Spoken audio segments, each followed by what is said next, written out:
আসসালামু আলাইকুম, কেমন আছেন সবাই? আমার কথা শুনতে পাচ্ছেন কিনা একটু কমেন্টসে জানিয়ে দেন সবাই। এবং কে কোন জায়গা থেকে আমাদের সঙ্গে যুক্ত হয়েছেন সবাই একটু কমেন্টসে জানিয়ে দেন।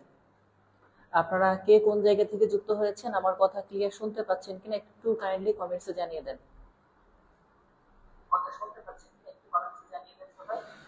এবং কে কোন জায়গা থেকে আমাদের সঙ্গে যুক্ত হয়েছেন সবাই,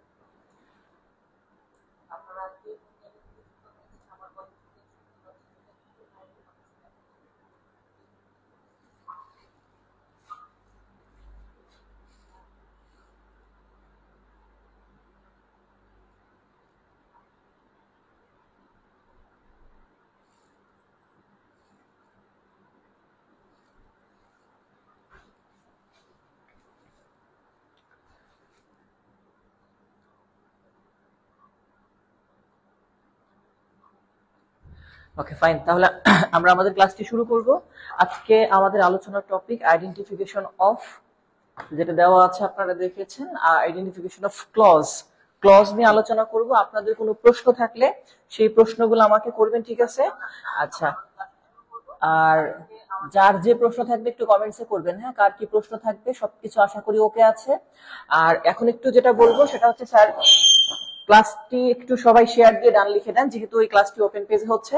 সবাই একটু ক্লাসটিতে শেয়ার দেন, সবাই একটু ক্লাসটিতে শেয়ার দেন এবং একটা করে লাইক বা একটা রিয়াক্ট দিয়ে দেন, যেন এটা অনেক বেশি রিচ হয়। হ্যাঁ, তো যাই হোক, একটু ক্লাসটি আমরা শুরু করব। আজকে আমাদের আলোচনার টপিক ছিল আইডেন্টিফিকেশন অফ, কি দেওয়া স্যার, ক্লজ। তাহলে ক্লজ কাকে বলে এটা আমরা আগে দেখবো, তারপরে সেইগুলা ডিটেলস ইনশাআল্লাহ আলোচনা করার চেষ্টা করব, ঠিক আছে?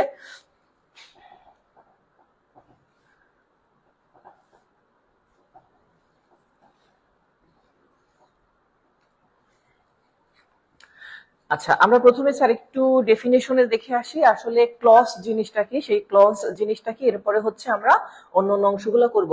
তো সবাই একটু ক্লাসটি শেয়ার দিয়ে ডান লিখে দেন, হ্যাঁ, যারা যুক্ত আছেন একটু ক্লাস দিয়ে শেয়ার দিয়ে ডান লিখে দিবেন। ওকে, আচ্ছা, তাহলে আমরা প্রথমেই স্যার দেখে আসি, সেটা হচ্ছে কি যে আমাদের যে অংশটা ক্লজ কাকে বলে সেই বিষয়গুলা, এবং তার পরবর্তীতে গিয়ে আমরা আরো ডিটেলস জানবো। ওকে, আচ্ছা, তাহলে প্রথমে স্যার আমরা আসি ক্লজ কাকে বলে। হ্যাঁ, তাহলে ক্লজ এর ডেফিনেশনটা হচ্ছে sir, clause is a group of words. Okay, group of words having finite verb.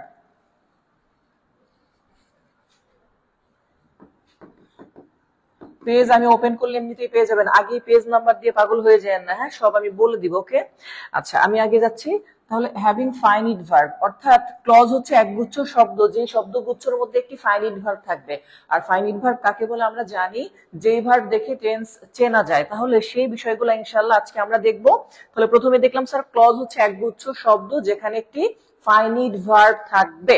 আচ্ছা, এখন আমার যে প্রশ্নটা সেটা হচ্ছে স্যার, প্রথমে আমরা যদি ধরি, ধরেন কোথাও লেখা আছে ইউ গো। আসলে ইউ গোটা, এটা সাবজেক্ট হচ্ছে, ইউ গো হচ্ছে আমার ভার্ব ওয়ান, মানে ফাইনিট ভার্ব। তাহলে এই টোটালটা দুইটা যদি একসাথে আন্ডারলাইন করা থাকে তাহলে এটাকে বলবেন একটা ক্লজ। আবার কেউ যদি কোনো কারণে বলে আই, তারপরে বললো স্যার লাইক, এরপরে বললো ফ্লাওয়ার, আমি ফুল পছন্দ করি, তাহলে এটা একটা ক্লজ, এই যে যেহেতু ফাইনিট ভার্ব আছে। ওকে, বা যদি এই যে গো লিখছি কিচ্ছু না থাকতে শুধু গো লেখা আছে, এই গো এটা ইম্পারেটিভ সেন্টেন্স, তাহলে এটাও একটা ক্লজ। এখন আপনাদের কাছে আমার একটা প্রশ্ন, সেটা হচ্ছে ধরেন কোন একটা ওয়ার্ড এরকম লেখা আছে, এটা একটা প্রিভিয়াস কোশ্চেন, হ্যাঁ, লুক।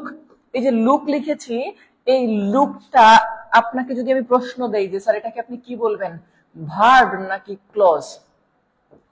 আপনারা উত্তর করেন যে লুক এটা কি ভার্ব হবে নাকি ক্লজ হবে। আমরা তারপরে পেজ নাম্বার ওপেন করে সেটা বলে দিচ্ছি, একটা একটা করে আস্তে আস্তে আগাবো। যেহেতু দুই একজন একটু লেটে যুক্ত হয়, তার কারণে হচ্ছে আমি বেসিকটা আলোচনা করে নেই। তাহলে লুক এটা কি ভার্ব বলবো নাকি ক্লজ বলবো, এটা একটা প্রিভিয়াস কোশ্চেন ছিল। হ্যাঁ, শুরু থেকে পারবেন। হ্যাঁ, কারা একটু শেয়ার দিয়েছেন? ইতি খাতুন অলরেডি শেয়ার দিয়েছে, থ্যাংক ইউ সো মাচ। আচ্ছা, ঠিক আছে। তো সমস্যা নেই, সবগুলা ক্লাস আমাদের শুরু থেকে যারা করতে পারেননি তারা অবশ্যই পেইড আমাদের যে গ্রুপ আছে সেখান থেকে দেখে নেবেন, আপলোড দেওয়া আছে সেখান থেকে। আর আরো তো অনেক ক্লাস এখনো বাকি আছে, সেই অংশটা করব। তো আপনাদের কাছে আমি প্রথমে জানতে চেয়েছি যে স্যার লুক যে শব্দটা এখানে দেওয়া আছে এটা কি ক্লজ হবে নাকি ভার্ব হবে? অপশন অনুসারে আপনারা একটু উত্তর করার চেষ্টা করেন, এরপর আমি পেজ নাম্বার বলে সরাসরি আমাদের ওপেনে যে জায়গা সেখানে চলে যাব। ওকে,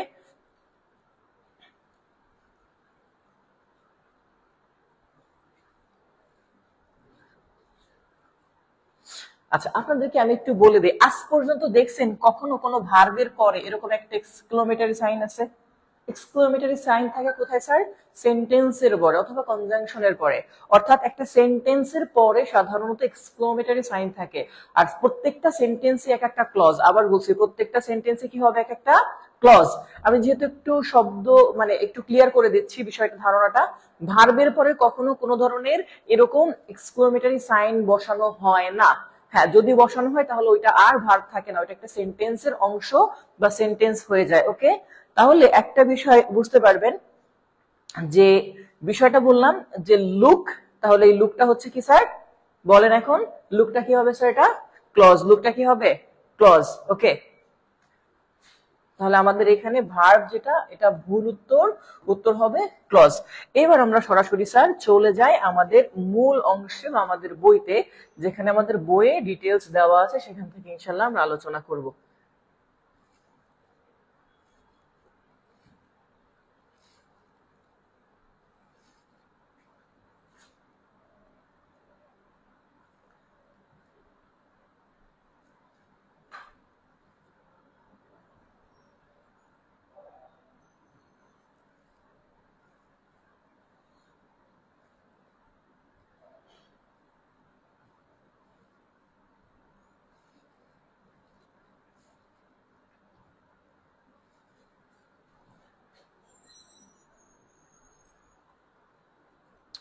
আচ্ছা, ভার্বের ক্লাসগুলো আমার ল্যাপটপে একটু সমস্যা ছিল, মাত্র এটার হচ্ছে মানে টেকনিশিয়ান আসছিল, ও এসে ব্যাটারিটা চেঞ্জ করে দিয়ে গেছে।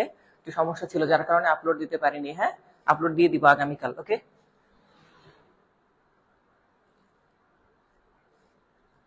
আচ্ছা এইবার দেখেন আইডেন্টিফিকেশন অফ ক্লজ। তাহলে ক্লজের যে বিষয়টা, সেই বিষয়টা আমরা ডিটেলস জানবো। আপনারা একটু দেখতে পাচ্ছেন কিনা আমাকে সেটা অবশ্যই কমেন্টসে জানাবেন যে ক্লিয়ার দেখতে পাচ্ছেন কিনা। মানে যেহেতু এটা মানে ছবি তুলে আপলোড করা, সুতরাং একটু বড় বোর্ডে যখন অন করা হয় একটু হয়তো ফেটে যেতে পারে, বাট আশা করি ক্লিয়ার দেখার কথা এবং বোঝার কথা। তো যেটা বলছিলাম যে স্যার আমরা আজকে এই টপিকটা নিয়ে আলোচনা করব, পেজ নাম্বার 613 মাস্টার বইয়ের। ওকে, আচ্ছা এখন খেয়াল করেন, আমরা যদি এখান থেকে দেখি কি বলছে, আইডেন্টিফিকেশন অফ ক্লজ। এখন এই ক্লজ কাকে বলে দেখেন, বলছে গ্রুপ অফ ওয়ার্ডস, একগুচ্ছ শব্দ। হ্যাঁ, তাহলে একগুচ্ছ শব্দ যেখানে বলেছে কি স্যার, এই যে দেখেন একটি ফাইনিট ভার্ব, একটি ফাইনিট ভার্ব আর একটা কি বলছে কনজুগেটেড ভার্ব থাকে। ফাইনিট ভার্ব বা কনজুগেটেড ভার্ব যে কোনো একটা থাকতেই পারে, আসলে দুইটা সেম জিনিস। এখন ধরেন কি বলছে এখানে, I can not cook very well but I make quite good omelettes. তাহলে দেখেন ক্যান নট, এটা দেখে বোঝা যাচ্ছে এটা ফাইনিট ভার্ব, মানে টেন্স চিনি। এখানে আছে কি স্যার মেক, এটা দেখে আমরা বুঝতে পারি ফাইনিট ভার্ব। এই দুইটাকে আমরা ক্লজ বলবো। তো যাই হোক, আপনার যে বিষয়টা জানা দরকার সেটা হচ্ছে ক্লজে অবশ্যই একটা জিনিস থাকতেই হবে, সেটা কি স্যার? ফাইনিট ভার্ব, এবং সাথে থাকবে কি সাবজেক্ট। ওকে,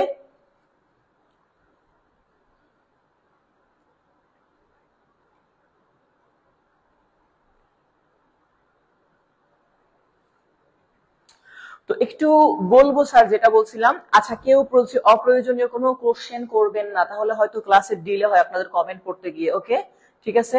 তো এই জন্য বলতেছি যেগুলা গ্রুপে আছে এগুলো হয়েছে, আর যদি দুই একটা মিসিং থাকে আমি আপলোড দিয়ে দিব, কারণ ডাউনলোড দিয়ে আবার আপলোড দিতে হয়, না হলে 30 দিন পর ডিলিট হয়ে যায়। ওকে, আচ্ছা এবার দেখতে পাচ্ছেন, যেহেতু আবার বলছিলাম কি স্যার, এবার দেখেন প্রথমে আমাদের যদি একটা প্রশ্ন খেয়াল করেন, যদিও এটা 63 নাম্বার প্রশ্ন। আচ্ছা, এর তাহলে বাকিগুলা কইগুলো? বাকিগুলা ফ্রেজে, মানে গত ক্লাসে আমরা করছি। তাহলে এখানে যে প্রশ্নটা বলছে, এ ক্লজ মাস্ট হ্যাভ, তাহলে একটা ক্লজে অবশ্যই থাকতে হবে। কি থাকতে হবে স্যার? Subject and verb. তাহলে আপনি একটু অবশ্যই এই কথাটুকু কমেন্টে শুধু লিখবেন যে সাবজেক্ট এবং ভার্ব, সাবজেক্ট এবং ভার্ব থাকতেই হবে কিসে? ক্লজে। তাহলে ক্লজ আমরা যদি বলি sir clause equal to subject এবং ভার্ব, এটা অবশ্যই লাগবে। ওকে, সাবজেক্ট এবং ভার্ব অবশ্যই লাগবে। একটু কমেন্টসে এই অংশগুলো আমার সাথে লিখবেন, ইন্টারঅ্যাক্ট করবেন, দেখবেন অনেকটা ইজি হবে। তাহলে একটা ক্লজের মধ্যে অবশ্যই একটা সাবজেক্ট লাগবে, একটা ভার্ব লাগবে। এখন সেই হিসাবে মনে প্রশ্ন আসতে পারে, স্যার এরকম লুক লেখা ছিল, তাহলে এখানে তো শুধু ভার্ব, সাবজেক্ট কোথায়? এটা ইম্পারেটিভ সেন্টেন্স, আর প্রত্যেকটা ইম্পারেটিভ সেন্টেন্সের শুরুতে একটা ইউ এরকম উজ্জ থাকে, আপনারা এটা জানেন। পুরা সেন্টেন্সটা আসলে ইউ লুক, শুধু ব্যবহার করি আমরা কি লুক, এইটা। তাহলে এই জন্য আমরা এটাকে একটা ক্লজ বলেছিলাম। এবার আসেন স্যার, ক্লজ কত প্রকার? ক্লজ কত প্রকার? ক্লজ কত প্রকার আমার সাথে আগেই বলছি যে আপনারা যখন এভাবে করবেন দেখবেন অনেকটা ইজি হবে। হ্যাঁ, এই যে অনেকে কমেন্টস করছে, এভাবে অ্যাড করে ফেলবেন, দেখবেন যে আপনার জন্য সুবিধা হবে, যত ইন্টারঅ্যাক্ট হবেন তত দেখবেন এখানে হয়ে যাচ্ছে। আচ্ছা, ক্লজ তাহলে কত প্রকার স্যার? 3 প্রকার, অবশ্যই 3, একটু মনে রাখেন। ক্লজ কত প্রকার? প্রয়োজনে কমেন্টে একটু লিখে নিয়েন, কমেন্টসে লিখে ফেলবেন ক্লজ 3 প্রকার। কাইন্ডস অফ ক্লজ, ক্লজকে প্রধানত 3 ভাগে ভাগ করা হয়েছে। আচ্ছা, তার মধ্যে 1 নাম্বার আছে কি স্যার? Principal clause. কি ক্লজ? Principal clause. আর এই প্রিন্সিপাল ক্লজটা এখানে যেহেতু দেওয়া আছে, একটু হিজিবিজি করে হয়তো বা লেখা, তো আমি জাস্ট একটু যদি আপনাদেরকে বলি প্রিন্সিপাল ক্লজটা কিভাবে আপনি চিনতে পারবেন। হ্যাঁ,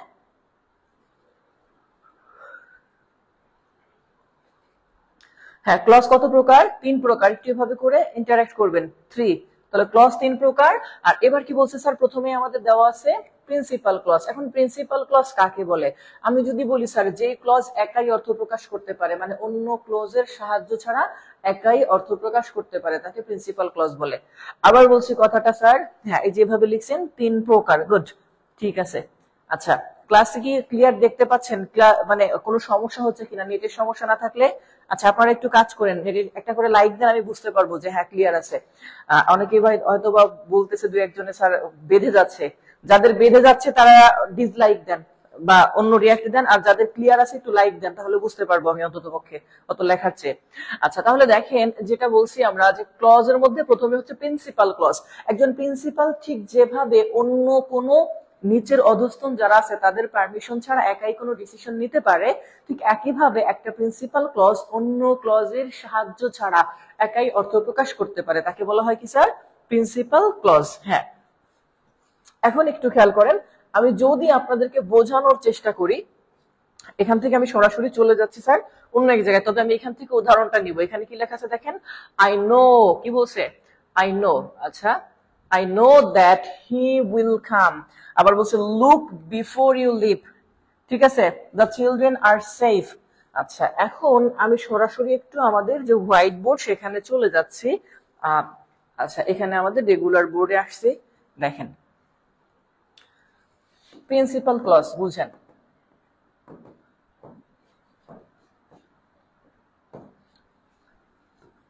যদি বলি আমি স্যার একাই অর্থ প্রকাশ করতে পারে, হ্যাঁ, একাই অর্থ প্রকাশ করতে পারে।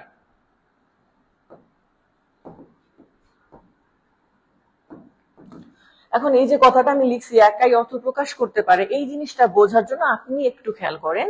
ধরেন কোন একটা জায়গায় লিখছি যে ইফ, তারপরে বলছি ইউ হেল্প মি, আর কিছু লেখা হয় নাই, এটা একটা ক্লজ। হ্যাঁ, ক্লজ দেখেন আমাদের একটা সাবজেক্ট আছে, তারপরে একটা ভার্ব আছে হেল্প, যেটা থেকে বুঝতে পারতেছি এটা প্রেজেন্ট টেন্সে আছে, মানে ফাইনিট ভার্ব। ওকে, আচ্ছা, এখন এই যে যে অংশটা লিখছি দেখেন, আর কিছু যদি না লিখি এটা কি একা অর্থ প্রকাশ করতে পারে? দেখেন তো, ইফ ইউ হেল্প মি, আপনি আর কিছু বললেন না, মানে যদি তুমি আমাকে সাহায্য করো। আমি আর কাউকে কিচ্ছু বললাম না, শুধু বললাম কি যদি তুমি আমাকে সাহায্য করো, যদি তুমি আমাকে সাহায্য করো। এটা কিন্তু কমপ্লিট না। যেহেতু এটা কমপ্লিট না, তার মানে এটাকে আমরা প্রিন্সিপাল ক্লজ বলতে পারবো না। এখন ধরেন যদি আমরা এই পাশে আরেকটু লিখি আই, তারপরে লিখলাম স্যার উইল হেল্প ইউ, আমি তোমাকে সাহায্য করব। তো ওই যে যে অংশটা, ওই অংশটা যদি আমি কোনো কারণে দেখেন, এই যে যে অংশটা আমাদের এখানে আছে, এখন এই যে এখানে যে অংশটা আছে একটু খেয়াল করেন, যে আই উইল হেল্প ইউ, আমি তোমাকে সাহায্য করব, এটা কিন্তু কমপ্লিট একটা সেন্টেন্স। হ্যাঁ, এটা একটা কমপ্লিট সেন্টেন্স, মানে এটাকে বলে প্রিন্সিপাল ক্লজ। কি বলে? Principal clause. আর এই যে যেটা কমপ্লিট হয় নাই, যেটা কমপ্লিট হয় নাই দেখেন, যেটা কমপ্লিট হয় নাই এটাকে বলে সাবঅর্ডিনেট ক্লজ। ওকে, অর্থাৎ সাবঅর্ডিনেট ক্লজ হচ্ছে যেই ক্লজ একা অর্থ প্রকাশ করতে পারে না, আর প্রিন্সিপাল ক্লজ হচ্ছে যেই ক্লজ একাই অর্থ প্রকাশ করতে পারে। ঠিক আছে,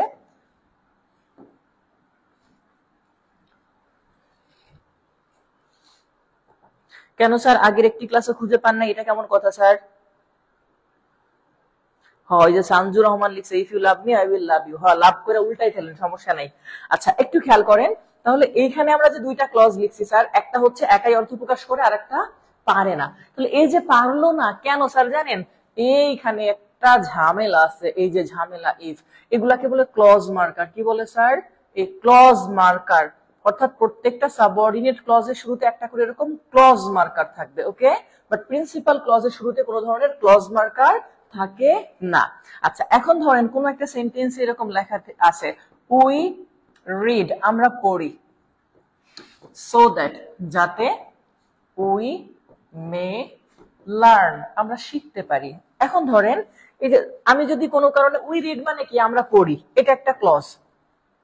তাহলে আমরা পড়ি, এটা একটা ক্লজ, মানে এটা প্রিন্সিপাল ক্লজ। কেন? কারণ এটা শুরুতে কোনো ক্লজ মার্কার নাই।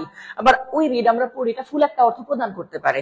আর এই যে অংশটা দেখেন, সো দ্যাট, এই সো দ্যাট এর মধ্যে যেটা আছে, এই সো দ্যাট, এটা হচ্ছে আমাদের ক্লজ মার্কার, ওকে? এটাকে ক্লজ মার্কার বলে। আর প্রত্যেকটা সাবঅর্ডিনেট ক্লজের শুরুতে একটা ক্লজ মার্কার থাকে। তাহলে সো দ্যাট, যাতে আমরা শিখতে পারি, তাহলে এটা হচ্ছে আমার ইনকমপ্লিট একটা ক্লজ বা সেন্টেন্স, আর এটা হচ্ছে কমপ্লিট। তাহলে এই সেন্টেন্সে এটা হচ্ছে আমাদের প্রিন্সিপাল ক্লজ, আর এটাকে বলবো সাবঅর্ডিনেট ক্লজ। অর্থাৎ যেই ক্লজের শুরুতে এরকম ক্লজ মার্কার থাকবে, সো দ্যাট, আমি আরো কয়েকটা ক্লজ মার্কার নিচে লিখে দিচ্ছি জাস্ট একটু বোঝার জন্য। হ্যাঁ, এই যে ক্লজ মার্কার আমি কয়েকটা লিখে দিচ্ছি, তাহলে আপনাদের বুঝতে সুবিধা হবে। ইফ, দো, although, till, until, unless, that, lest, as, since। হ্যাঁ, একাই সাহায্য প্রকাশ করলে, একাই সাহায্য প্রকাশ করলে মানে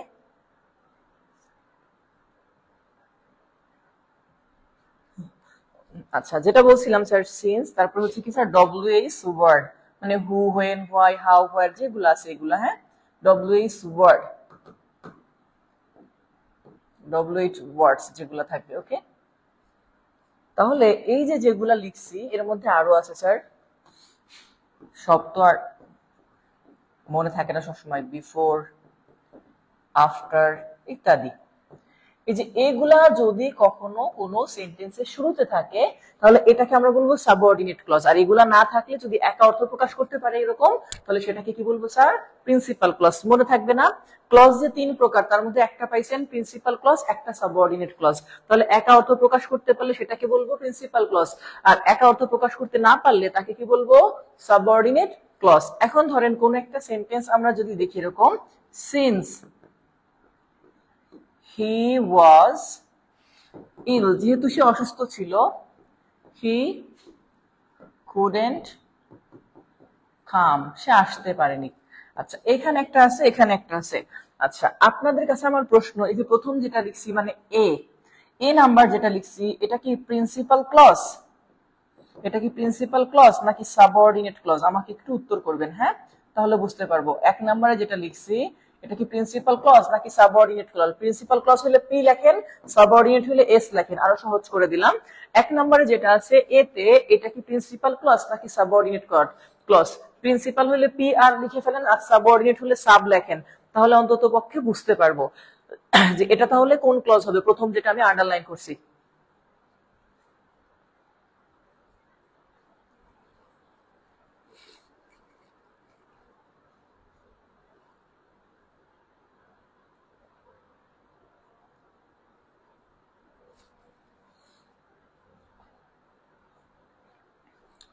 হ্যাঁ, গুড, ঠিক আছে। এই যে আপনারা এখন উত্তর করতেছেন, এখন বুঝতে পারতেছেন যে হ্যাঁ, বুঝতে পারতেছেন তাহলে। হ্যাঁ, সাবঅর্ডিনেট ক্লজ, গুড।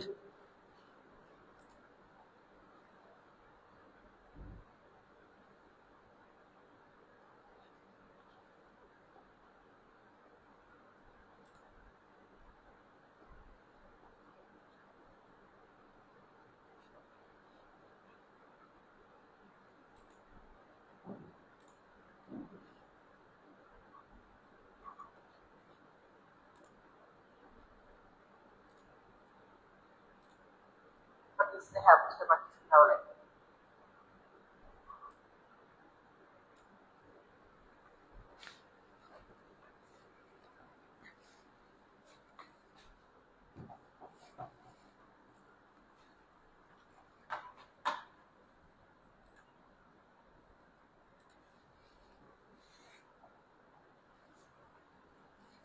আচ্ছা, এই পর্যন্ত যদি আপনি বুঝে থাকেন তাহলে এখন একটু খেয়াল করেন, আমরা প্রিভিয়াস যে বইতে চলে যাব। এখান থেকে আপনার কাজ হচ্ছে স্যার প্রশ্ন এক একটা করে বোঝা। হ্যাঁ, আচ্ছা একটু খেয়াল করবেন, প্রত্যেকটা প্রশ্ন এখানে দেওয়া আছে, আমি সেভাবে উত্তর করার চেষ্টা করব বা বোঝানোর চেষ্টা করব। আচ্ছা, প্রথম 64 নম্বর প্রশ্ন বলছে আই নো, এটা আন্ডারলাইন করা।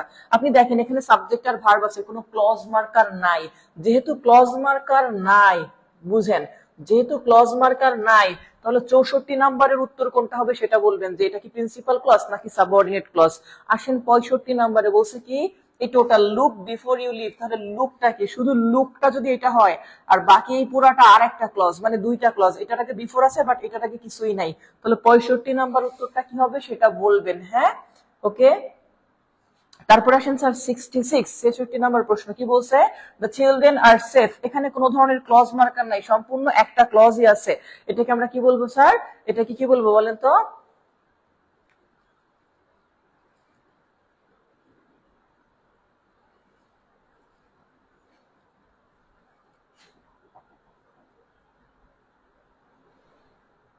আমিনুল ইসলাম ভাই, আপনার দ্রুত গতি হলে আপনাকে চলে যেতে হবে, আমরা দ্রুত গতিতে যাই না, আমাদের প্রয়োজন যদি এক্সট্রা হয় তাহলে বাড়তি ক্লাস নেই। ওকে, এটা কেমন না যে স্যার গড়িমসি, এটা কেমন কথা যে গড়িমসি করেন না, মানে কি?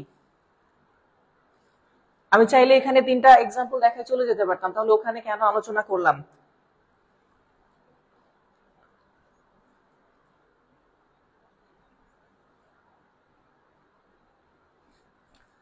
আচ্ছা, একটু খেয়াল করেন তাহলে, প্রথমে আমরা যদি 64 নাম্বারটা দেখি, 64 নাম্বারেও দুইটা ক্লজ আছে এখানে। এই যে একটা ক্লজ, এটা শুরুতে একটা দ্যাট আছে, মানে এইটুকু হচ্ছে সাবঅর্ডিনেট ক্লজ আর এটা হচ্ছে প্রিন্সিপাল ক্লজ। তাহলে আমাদের যেহেতু এইটা চেয়েছে আন্ডারলাইন করা অংশ, তাহলে এটা কোন ক্লজ? Principal clause. প্রথমটার উত্তর ডি। এরপরে 65 নাম্বার প্রশ্ন আসেন, যেখানে লুক, এটা আমাদের প্রিন্সিপাল ক্লজ। কোন clause sir? Principal clause. Okay, আর বিফোর আছে একটা ক্লজ মার্কার, এটাকে বলা হয় সাবঅর্ডিনেট ক্লজ। আসেন 66 নাম্বার প্রশ্ন, দ্য চিলড্রেন আর সেফ। এটার শুরুতে কোন ধরনের সাবঅর্ডিনেট ক্লজ দিলে যে ক্লজ মার্কার গুলা থাকে এমন কিছু নেই, তার মানে এটা একটা প্রিন্সিপাল ক্লজ। আর প্রিন্সিপাল ক্লজের অপর নাম মেইন ক্লজ, ইন্ডিপেন্ডেন্ট ক্লজ। আগেই বলছিলাম যে এই ক্লজ অন্য ক্লজের উপর নির্ভর করে না অর্থ প্রকাশের জন্য, নির্ভর করলে তাকে বলে ডিপেন্ডেন্ট ক্লজ। মানে সাবঅর্ডিনেট ক্লজের আরেকটা নাম ডিপেন্ডেন্ট ক্লজ, আর প্রিন্সিপাল ক্লজের আরেকটা নাম হচ্ছে ইন্ডিপেন্ডেন্ট ক্লজ বা স্বাধীন বাক্য বলে অনেক ক্ষেত্রে। ঠিক আছে, তাহলে 66 প্রশ্ন নাম্বার যেটা, এটা ইন্ডিপেন্ডেন্ট ক্লজ, মেইন ক্লজ দুইটাই কারেক্ট, সুতরাং উত্তর হবে সি, মানে বোথ যেটা লিখছে। ঠিক আছে, তাহলে একটু বোঝার চেষ্টা করলেন। এটা 64 নাম্বার আই নো, আমি জানি, এটা ক্লিয়ার একটা প্রিন্সিপাল ক্লজ, কারণ এটা শুরুতে কোনো ক্লজ মার্কার নাই। আমরা তো বলছি সাবঅর্ডিনেট হতে হলে শুরুতে ক্লজ মার্কার থাকতে হবে। এই যে এইটা শুরুতে ক্লজ মার্কার আছে, দেখেন এই যে দ্যাট, অর্থাৎ যার শুরুতে ক্লজ মার্কার থাকবে সেটা সাবঅর্ডিনেট ক্লজ, আর যার শুরুতে ক্লজ মার্কার থাকবে না সেটা প্রিন্সিপাল ক্লজ। ওকে, বুঝতে পারছি ভাইয়া?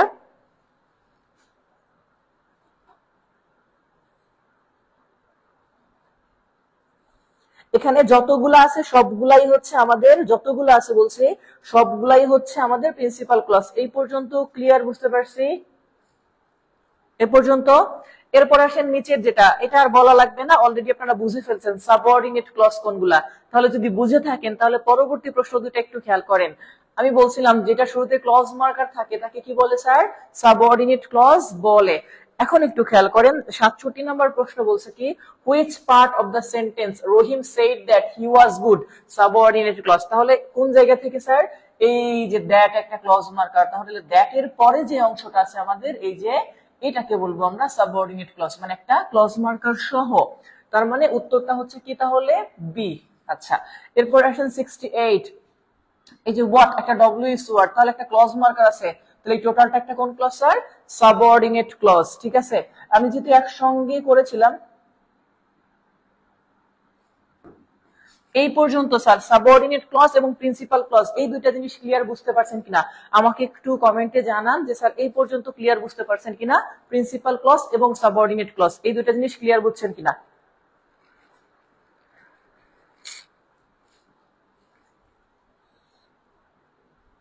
হ্যাঁ, ক্লাস রেকর্ড থাকবে, সমস্যা নেই।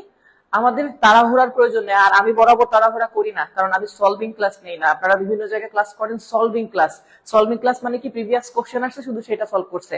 আর আমরা যেটা করি, আমি কখনো কোনো ধরনের সলভিং ক্লাস নেই না, যে বিভিন্ন জায়গায় লেখা থাকে না এক ক্লাসে 3-4 মার্ক কমন হ্যান ত্যান এই সেই। বাট আমাদের যেটা টোটাল টপিক ওয়াইজ ধরা এবং ওই টপিকে রিলেটেড যা থাকে সেই অংশগুলো সব আলোচনা করে যাই। সো তাড়াহুড়ার প্রয়োজন নেই। আমার অনেক ক্লাস আছে যেগুলো পার্ট 1, 2, 3, 4 পর্যন্ত আছে। যারা আমার ক্লাস করেন তারা জানেন। আচ্ছা, যাই হোক, আমরা এবার আসি স্যার কোঅর্ডিনেট ক্লজ এর ব্যাপারটা। কোঅর্ডিনেট ক্লজটা আপনি কিভাবে বুঝবেন? দেখেন, কোঅর্ডিনেট ক্লজ হচ্ছে স্যার দুইটাই প্রিন্সিপাল ক্লজ থাকবে। আমি আবার একটু ওই পাশে চলে যাব, ঠিক আমাদের সেই বোর্ডটায়, তাহলে বুঝতে সুবিধা হবে যে কোঅর্ডিনেট ক্লজটা আসলে কেমন।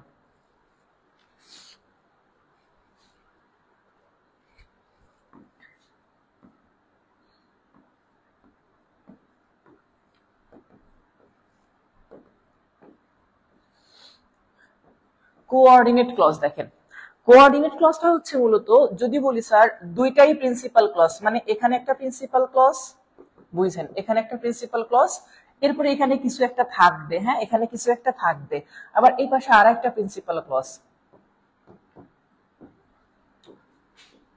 দেখেন, আগে আমরা বলছিলাম যে একটা সাইড সাবঅর্ডিনেট ক্লজ হয়, একটা সাইড প্রিন্সিপাল ক্লজ। বাট যখন দুইটা প্রিন্সিপাল ক্লজ এরকম পাশাপাশি বসে, আমি প্রিন্সিপাল ক্লজ লিখছি, মানে এই সাইড একটা প্রিন্সিপাল ক্লজ, এই সাইড একটা প্রিন্সিপাল ক্লজ, আর তাদেরকে যুক্ত করা হবে কি দিয়ে, সেই জিনিসগুলো আমরা হচ্ছে এখানে লিখবো মূলত, যে এদেরকে কি দ্বারা যুক্ত করা যেতে পারে সেই ওয়ার্ডগুলো একটু লিখবো। হ্যাঁ, আচ্ছা, প্রথমে যদি আমরা দেখি স্যার, বাট, এন্ড, অর, সবচেয়ে বেশি আসে এইগুলা। হ্যাঁ, for, yet, so, else, nor ইত্যাদি। তো এই যে ওয়ার্ডগুলা, এইগুলা যখন যুক্ত হয়, মানে এইখানে এইগুলা দ্বারা যে ওয়ার্ডগুলো আমরা লিখছি, এই ওয়ার্ডগুলা যদি দুটা প্রিন্সিপাল ক্লজের মাঝখানে থাকে, তাহলে তাদের প্রত্যেককে আর প্রিন্সিপাল ক্লজ না বলে তাদেরকে কি বলা হয় স্যার? কোঅর্ডিনেট ক্লজ বলে। এখন একটু দেখি আমরা দু একটা উদাহরণ, যদি এই পর্যন্ত আপনি নাও ক্লিয়ার বুঝেন, এক্সাম্পল দেখলে বুঝে যাবেন। ধরেন আমি যদি কোনো একটা কারণে লিখি রহিম, হ্যাঁ, রহিম ইজ রিচ, মানে রহিম বড় লোক, এটা ফুললি একটা কমপ্লিট সেন্টেন্স, তাই না স্যার? আচ্ছা, আর এখানে ধরেন আরেকটা সেন্টেন্স লিখলাম, করিম ইজ পোর, তাহলে করিম স্যার গরিব, এটা আরেকটা ফুল কমপ্লিট সেন্টেন্স, মানে দুইটা ফুল কমপ্লিট একটা সেন্টেন্স, এটা একটা, দুইটাই প্রিন্সিপাল ক্লজ, কিন্তু মানে এটাও প্রিন্সিপাল ক্লজ, আবার এটাও প্রিন্সিপাল ক্লজ। এখন দেখেন, এই দুইটাকে যখন আমি মাঝখানে একটা ওয়ার্ড যুক্ত করলাম, ধরেন কোনো কারণে আমি লিখে ফেললাম মাঝখানে বাট, এই যে বাট কথাটা আমি যখন লিখেছি, খেয়াল করেন এই বাটটা আমাদের এর মধ্যে আছে, দেখছেন? এখন এই দুইটা জিনিস যুক্ত হওয়ার কারণে টোটালটা মিলে হয়েছে কি, একটা কম্পাউন্ড সেন্টেন্স। কি হয়েছে এটা দিয়ে? Compound sentence. ওকে, তাহলে এই যে কম্পাউন্ড সেন্টেন্স গঠন করছে যারা, এই কম্পাউন্ড সেন্টেন্সের যে দুইটা ক্লজ আছে, এর প্রত্যেককে প্রিন্সিপাল ক্লজ বলে, আবার প্রত্যেককে কি বলে স্যার? এই প্রত্যেককেই আবার কোঅর্ডিনেট ক্লজ বলে। মানে এরা principal clause, but compound sentence গঠন করলে তখন এদেরকে বলা হয় কোঅর্ডিনেট ক্লজ। ওকে, অর্থাৎ দুটি প্রিন্সিপাল ক্লজ পাশাপাশি এই ওয়ার্ডগুলা দ্বারা যুক্ত হয়ে কম্পাউন্ড সেন্টেন্স গঠন করলে তাদের প্রত্যেককে কোঅর্ডিনেট ক্লজ বলে। বুঝতে পারছেন?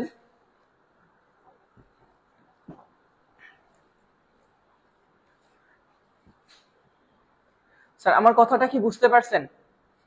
কি বলছি, দুটি প্রিন্সিপাল ক্লজ পাশাপাশি এই ওয়ার্ডগুলা দ্বারা, এই ওয়ার্ডগুলাকে অনেকে ফ্যান বয়েজ নামেও চিনে, শর্টে অনেকে লিখছে আমি দেখছি। তাহলে দুটি প্রিন্সিপাল ক্লজ পাশাপাশি এই ওয়ার্ডগুলা দ্বারা যুক্ত হয়ে কম্পাউন্ড সেন্টেন্স গঠন করলে তাদের প্রত্যেককে তখন প্রিন্সিপাল ক্লজও বলে, আবার কোঅর্ডিনেট ক্লজও বলে। এবার ধরেন কোন একটা সেন্টেন্সে আমি যদি বলি he is poor, he is poor, but আবার যদি বলি স্যার হি ইজ অনেস্ট, একটু ভালো করে বুঝবেন এই অংশটা। তো এই যে একটা বাট দ্বারা যুক্ত হয়েছে, এই সাইডে একটা অংশ আছে, এর সাইডে একটা অংশ আছে, একটা কম্পাউন্ড সেন্টেন্স গঠন করছে। বাট কম্পাউন্ড সেন্টেন্সের একটা নিয়ম আছে, সেটা কি স্যার? যদি উভয় সাইডে একই সাবজেক্ট একই ভার্ব হয় তাহলে সেগুলা লিখতে হয় না। তাহলে দেখেন এই সাইডে একবার হি আছে, আবার এই সাইডেও হি আছে, তাহলে এই হিটা লেখা যাবে না। এই সাইডে একটা ইজ আছে, তাহলে এই সাইডে একটা ইজ আছে, এটাও লেখা যাবে না। তাহলে টোটাল সেন্টেন্সটা কি হচ্ছে? He is poor but honest. এখন আপনাকে যখন প্রশ্ন করা হবে সেই ক্ষেত্রে বলা হবে এইটা একটা আমাদের সাবঅর্ডিনেট, সরি, এটা আমাদের একটা কোঅর্ডিনেট ক্লজ, এটা একটা কোঅর্ডিনেট ক্লজ। আবার এই যে এত কিছু যখন বাদ গেল, শুধু অনেস্টের নিচে আন্ডারলাইন করলে এটাও একটা কোঅর্ডিনেট ক্লজ। এখন আপনার মনে আসতে পারে স্যার এটা তো একটা ওয়ার্ড, আসলে একটা ওয়ার্ড না, এটা শুরুতে এই দুইটা ওয়ার্ড উজ্জ আছে, যেহেতু এই পাশে আমাদের একই ওয়ার্ড আছে সুতরাং আর প্রয়োজন হয় না, ঠিক আছে। তাহলে এই অংশটাকে আমরা কি বলবো স্যার, কোঅর্ডিনেট ক্লজ। এই অনেস্ট থাকলেও এটাকে কি বলা হবে, একটা ওয়ার্ড হইলো সেটাকে কোঅর্ডিনেট ক্লজ বলে।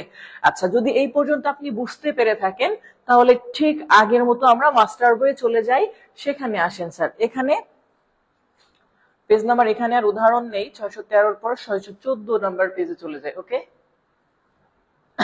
আচ্ছা,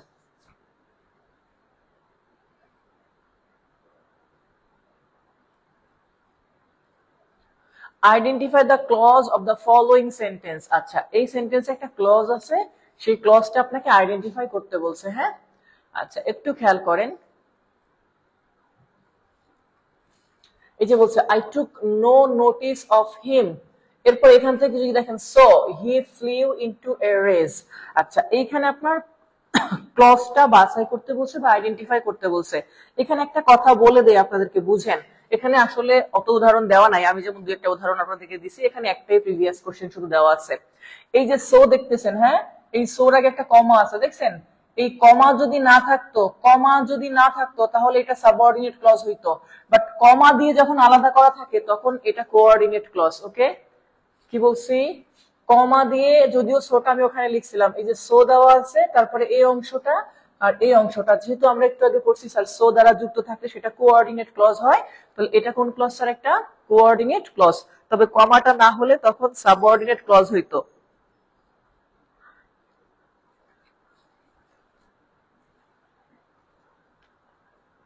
হ্যাঁ, কম্পাউন্ড সেন্টেন্সের প্রত্যেকটা ক্লজকে আমরা কোঅর্ডিনেট ক্লজ বলবো। কম্পাউন্ড সেন্টেন্স মানেই কোঅর্ডিনেট ক্লজ, মনে রাখবেন। আর কমপ্লেক্স সেন্টেন্স মানে হচ্ছে একটা প্রিন্সিপাল ক্লজ একটা সাবঅর্ডিনেট ক্লজ, দুইটা মিলাই থাকে। মানে কমপ্লেক্স আর কম্পাউন্ড সেন্টেন্সের পার্থক্য হচ্ছে এই জায়গায়, যে কম্পাউন্ড সেন্টেন্সে দুইটাই প্রিন্সিপাল ক্লজ থাকে, আর যেটা কমপ্লেক্স সেন্টেন্স সেখানে একটা প্রিন্সিপাল ক্লজ আর একটা সাবঅর্ডিনেট ক্লজ থাকে, মানে মিলানো দুইটা পার্ট, ঠিক আছে। আচ্ছা, এবার আসেন স্যার মেইন যে প্রশ্ন, যেখান থেকে আমাদের বিভিন্ন প্রশ্ন এসে থাকে, সেই জায়গাটাই আসল, সেটা হচ্ছে এই জায়গা, কাইন্ডস অফ সাবঅর্ডিনেট ক্লজ। যে সাবঅর্ডিনেট ক্লজ পড়লেন না একটু আগে স্যার, এই সাবঅর্ডিনেট ক্লজ আবার তিন প্রকার। কত প্রকার স্যার, সাবঅর্ডিনেট ক্লজ আবার কত প্রকার, তিন প্রকার। তাহলে একটু কমেন্টে এভাবে লিখবেন, সাব, এটা কত স্যার, 3। ক্লজ যেমন তিন প্রকার, এর মধ্যে যে সাবঅর্ডিনেট ক্লজ পড়ছিলেন যার শুরুতে ক্লজ মার্কার থাকে, একা অর্থ প্রকাশ করতে পারে না, ওই সাবঅর্ডিনেট ক্লজ আবার তিন প্রকার আছে। কি, ওই সাবঅর্ডিনেট ক্লজ তিন প্রকার। আচ্ছা, এর মধ্যে এক নম্বরে পাবেন স্যার নাউন ক্লজ, যেটা নাউনের মতো কাজ করে। কালকে যারা ফ্রেজের ক্লাস করেছেন তাদের জন্য বুঝতে একটু সুবিধা হবে আরো আজকে। আচ্ছা, তারপরে আসে স্যার অ্যাডজেক্টিভ ক্লজ নামে একটা ক্লজ আছে, যার অপর নাম রিলেটিভ ক্লজ। হ্যাঁ, অ্যাডজেক্টিভ ক্লজের আরেকটা নাম কি স্যার, রিলেটিভ ক্লজ। আরেকটা হচ্ছে অ্যাডভার্বিয়াল ক্লজ। কি ক্লজ স্যার, অ্যাডভার্বিয়াল ক্লজ। এখন আসেন স্যার আমরা আসি যে নাউন ক্লজ কাকে কাকে বলবো। নাউন ক্লজের পজিশন আছে কতগুলা, আমি জাস্ট একটা একটা করে আপনাদেরকে, এখানে রুলগুলো লেখা আছে, তারপর আমি জাস্ট বলবো। আচ্ছা, প্রথমে বলছে sir subject of A verb, অর্থাৎ কোনো ভার্বের আগে যদি সাবজেক্ট আকারে কোনো ক্লজ থাকে তাহলে সেটা নাউন ক্লজ। চোখ বন্ধ কইরা সাবজেক্টের আগে কোনো, মানে ভার্বের আগে কোনো ক্লজ থাকলে কি হবে স্যার, নাউন ক্লজ। কি বলছি, ভার্বের আগে কোনো ক্লজ থাকলে সেটা কি হবে স্যার, নাউন ক্লজ। কি বলছি, ভার্বের আগে কোনো ক্লজ থাকলে নাউন ক্লজ। এটা আমি বারবার বলার উদ্দেশ্য একটাই, যেন আপনার মনে থাকে। তাহলে এই যে এক নম্বরে যে কথাটা আছে সাবজেক্ট অফ এ ভার্ব, 70 এবং 71 নম্বর প্রশ্নটা সেম এই দুইটার জন্য আসছে। দেখেন ইজ একটা ভার্ব, ইজ একটা ভার্ব, ইজ একটা ভার্ব, এখানে ইজ একটা ভার্ব। তাহলে প্রত্যেকটা ভার্বের আগে যে ক্লজগুলো আছে সবগুলো এটার সাবজেক্ট, সুতরাং এগুলাকে কি বলবো স্যার, নাউন ক্লজ বলবো। অর্থাৎ এরকম ভার্বের আগে যে সকল ক্লজ থাকবে, এই ভার্বের আগে যে সকল ক্লজ থাকবে সেগুলা কি হবে, নাউন ক্লজ হবে। ভার্বের আগে কোনো ক্লজ থাকলে নাউন ক্লজ, ঠিক আছে। আসেন দুই নাম্বার কি বলছে, object, object of A transitive verb. আসলে অবজেক্ট থাকলেই তাকে ট্রানজিটিভ ভার্ব বলে। এবার তাহলে দ্বিতীয় প্রশ্ন হচ্ছে কি স্যার, ভার্বের পরে কোথাও আন্ডারলাইন করা থাকলে সেটাকে বলা যাবে না আগেই নাউন ক্লজ। অবজেক্ট হয়েছে কিনা টেস্ট করে নিতে হবে। আর অবজেক্ট হলো কিনা এটা কিভাবে বুঝবো, ওই ভার্বকে আমরা কি বা কাকে দ্বারা প্রশ্ন করব, যদি উত্তর দেয় তাহলে অবজেক্ট, উত্তর না দিলে সেটাকে অবজেক্ট বলা যাবে না। অর্থাৎ ভার্বকে কি বা কাকে দ্বারা প্রশ্ন করলে যেই ক্লজ উত্তর দেয় সেটা নাউন ক্লজ হয় অবজেক্ট হিসাবে। আবার বলছি, ভার্বকে কি বা কাকে দিয়ে প্রশ্ন করলে ভার্বের পরে যে ক্লজ উত্তর দিবে সেটা নাউন ক্লজ। আসেন এবার নিচের প্রশ্নগুলো দেখি। এখানে যে কথাটা আমাদেরকে বলছে সেটা দেখেন। এই যে প্রশ্ন কয়টা, হ্যাঁ, এখান থেকে 72 নম্বর প্রশ্ন চলে আসি।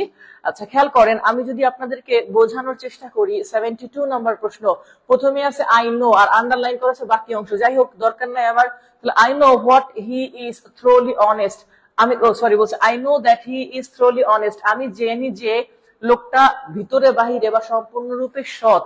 তাহলে আমি জানি, এই যে দেখছেন না সাবজেক্ট আর ভার্ব, এখন এটাকে যদি প্রশ্ন করেন আমি কি জানি, সেটার উত্তর কি, লোকটা সৎ, এটা আপনি জানেন। হ্যাঁ, আবারও আই নো লেখা আছে, তারপরে দ্যাট হি হ্যাজ পাসড, তাহলে আমি জানি, কি জানি, যে সে পাস করেছে, তাহলে এটাও একটা অবজেক্ট। আর অবজেক্ট হলে সেটাকে কি বলে স্যার, নাউন ক্লজ বলে। একটু আগে দেখছি সাবজেক্ট হলে তাকে নাউন ক্লজ বলে, আর এবার বলতেছি অবজেক্ট হলে সেগুলাকে কি বলে, নাউন ক্লজ বলে। সেম ভাবে 73 নম্বর প্রশ্ন, আই ডোন্ট নো, আমি জানি না, কি জানি না, হোয়াট হি উইল ডু, সে কি করবে, তাহলে এটা কি দিয়ে প্রশ্ন করলে উত্তর পাবেন, নোবডি নোস, কেউই জানে না, কেউই কি জানে না, হোয়েন হি উইল ডাই, সে কখন মারা যাবে, সে কখন মারা যাবে।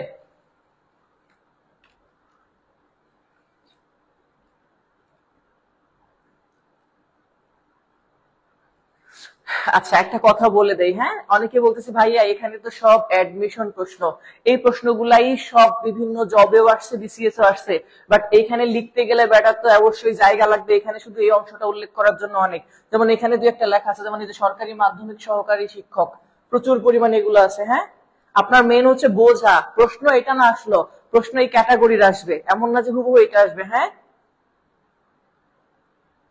তাহলে একটু দেখেন, আমরা যদি বলি এখানে আমাদের আই ডোন্ট নো, আমি জানি না, কি জানি না, আই ডোন্ট নো আমি জানি না, তাহলে কি জানি না সেটার উত্তর হচ্ছে আমার এই ক্লজ গুলা, মানে এগুলো সব কি অবজেক্ট। ওকে, তাহলে এগুলো এক একটা নাউন ক্লজ।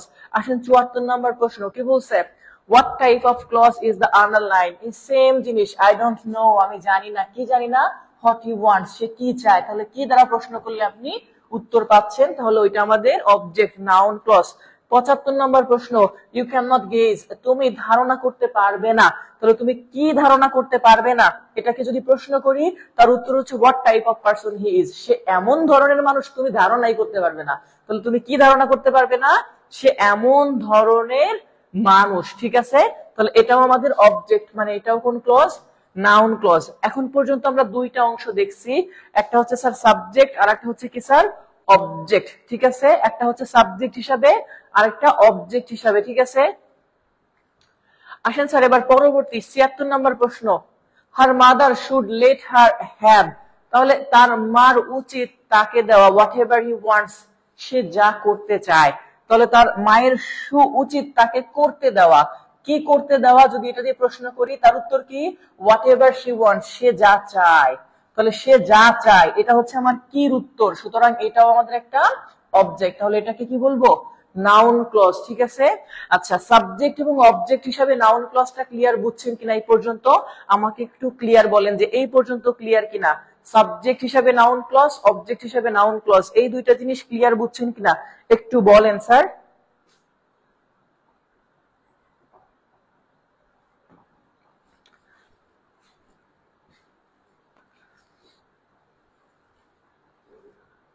ছয়শো 15 পেজে চলে যাই।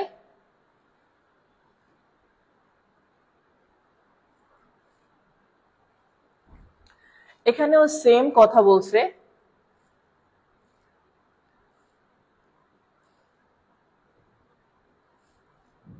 আচ্ছা একটু খেয়াল করেন, প্রশ্ন নাম্বার 77 সেম। হ্যাঁ, আচ্ছা দেখেন 77 নম্বরে, হি আস্কড মি, সে আমাকে জিজ্ঞাসা করেছিল, whatever I would help him, oh sorry whether I would help him, আমি কি তাকে সাহায্য করব, তাহলে সে আমাকে জিজ্ঞাসা করেছিল, কি জিজ্ঞাসা করেছিল, তার উত্তর হচ্ছে এইটা, সুতরাং এটাও একটা অবজেক্ট, তাহলে এটা নাউন ক্লজ। হ্যাঁ, এরপর আসেন স্যার 78 নম্বর প্রশ্ন, হি আস্কড মি, সে আমাকে জিজ্ঞাসা করেছিল, কি জিজ্ঞাসা করছিল?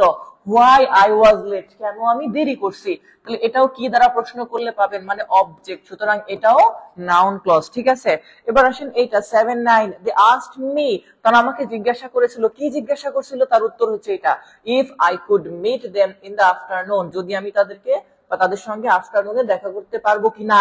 তাহলে এইটাও হচ্ছে আমাদের একটা নাউন ক্লজ, মানে এগুলা সব অবজেক্ট হিসাবে কি দ্বারা যদি প্রশ্ন করি আমরা তাহলে উত্তর দেয়। তাহলে এগুলাকে কি বলবো স্যার? স্যার অবজেক্টটা বুঝিয়ে দেন আবার। অবজেক্ট হচ্ছে স্যার ভার্বকে কি বা কাকে দ্বারা প্রশ্ন করলে যে ওয়ার্ডই উত্তর দিবে সেটাকে অবজেক্ট বলবো, আর এটা ক্লজ হইলে নাম হয় নাউন ক্লজ।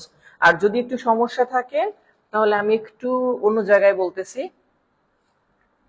একটু খেয়াল করেন এখানে, তাহলে বুঝতে সুবিধা হবে। হ্যাঁ, দেখেন, he gave me a flower, এই যে দুইটা ওয়ার্ড আছে। এখন হি গেভ মানে সে দিয়েছিল, কি দিয়েছিল? একটা ফুল, তার উত্তর, তাহলে এটা একটা অবজেক্ট।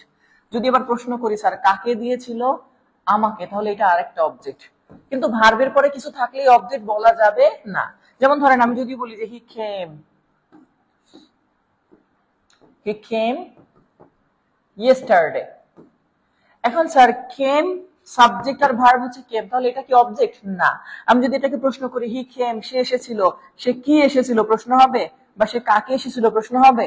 হবে না। আমি যদি প্রশ্ন করি কখন এসেছিল, তার উত্তর হচ্ছে এটা, তাহলে এগুলোকে বলে অ্যাডভার্ব, এগুলো আমরা পরে দেখবো। বাট কি বা কাকের প্রশ্ন থাকলে সেটাই শুধুমাত্র অবজেক্ট, বাকিগুলাকে আর অবজেক্ট বলা যাবে না। যেমন কেউ যদি বলে বার্ডস, তারপরে বললো স্যার ফ্লাই, এরপরে ইন দা স্কাই। এখন আমাদের মনে হইতে পারে সাবজেক্ট তো বার্ড, ফ্লাই হচ্ছে ভার্ব, তাহলে কি ইন দা স্কাই অবজেক্ট? না। আমরা যদি বলি বার্ডস ফ্লাই, পাখি ওড়ে, কি পাখি ওড়ে? তার উত্তর কি আকাশ। কাকে পাখি ওড়ে? তার উত্তর কি আকাশ না। পাখি কোথায় ওড়ে? সেটার উত্তর, তাহলে এটাকে অবজেক্ট বলা যাবে না। অবজেক্ট হচ্ছে এরকম কি বা কাকে প্রশ্নের উত্তর দিবে। ঠিক আছে,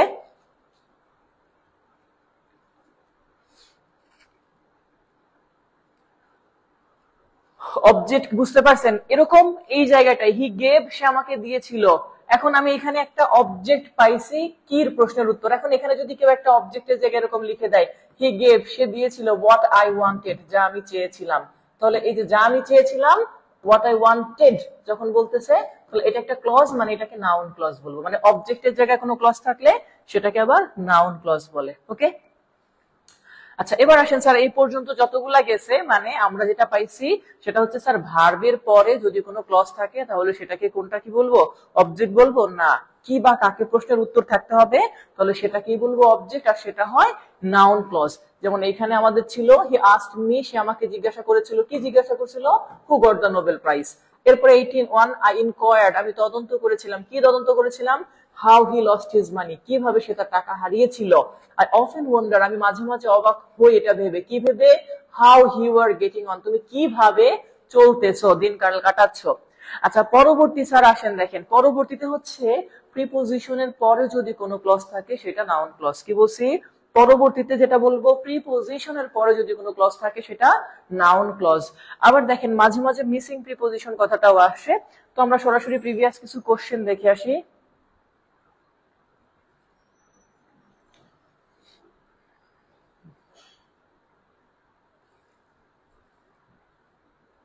দেখেন এই যে এখানে 82 the underlined part of the sentence, the question is, প্রশ্নটা হয়, প্রশ্নটা কি সেটার উত্তর যদি করেন how he will respond, সে কি নাকি ভাববে। এই যে ভার্বের পরে আছে, আর বি ভার্বের পরে সবসময় অবজেক্ট থাকে। হ্যাঁ এটা মুখস্থ, বি ভার্বের পরে সরি অবজেক্ট না কমপ্লিমেন্ট বলে এটা। তো বি ভার্ব যদি থাকে, বি ভার্বের আগে পরে যাই থাকুক আপনি সেটাকে নাউন ক্লজ ধরবেন। হ্যাঁ তাহলে এটা কোন ক্লজ স্যার? Noun clause. এর আগে দেখেছিলেন এই যে লাইফ ইজ একটা বি ভার্ব, আর বি ভার্বের পরে আন্ডারলাইন করা আছে, তাহলে এটা কোনটা? এটাকে আমরা নাউন ক্লজ বলবো। ওকে, আচ্ছা আরেকটা কি বলছি স্যার? প্রিপোজিশনের পরে, এখানে প্রিপোজিশনের পরে অপশনটা নেই, বাট কিছু করার নেই, যেহেতু নেই তো নেই, আমাদের আর কি করার। তাহলে পরবর্তী যে জায়গাটা দেখবেন সেটা হচ্ছে স্যার অ্যাপজিটিভ হিসাবে। হ্যাঁ অ্যাপজিটিভ হিসাবে বিষয়টা কেমন যদি একটু দেখার চেষ্টা করেন, সেটা একটু নিচে দেখবো।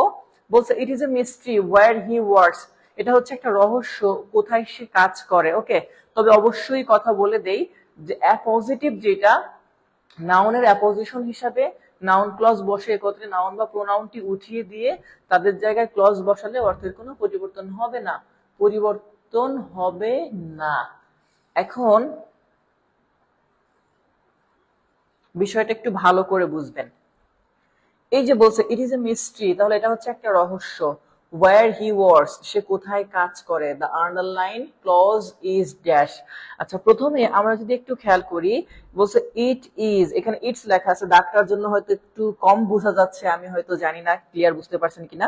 তো এই যে অংশটা আমাদের যখন বলছে, তাহলে ইট ইজ এ মিস্ট্রি, তাহলে এটা একটা রহস্য। আর এই রহস্যটা কি বলছে, ওয়্যার হি ওয়ার্কস, সে কোথায় কাজ করে।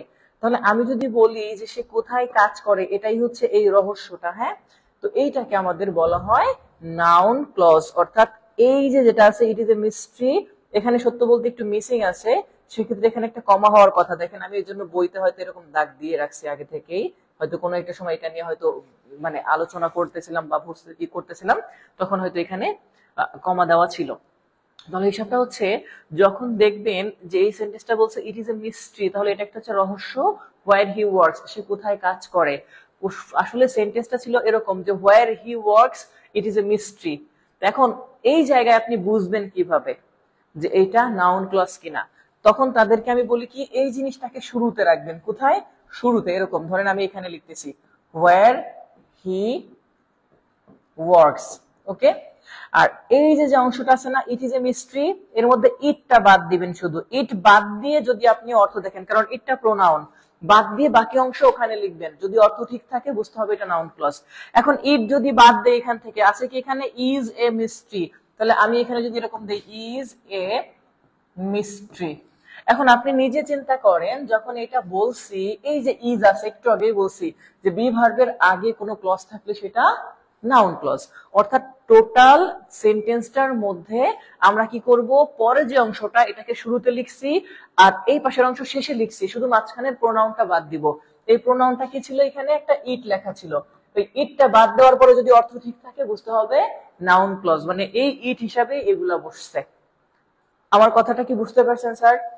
মানে হিসাবটা এরকম, যারা বুঝেন নাই আবারও বলছি, কারণ একটু পরে আবার প্রশ্ন করবেন স্যার আর একবার বুঝাই দেন।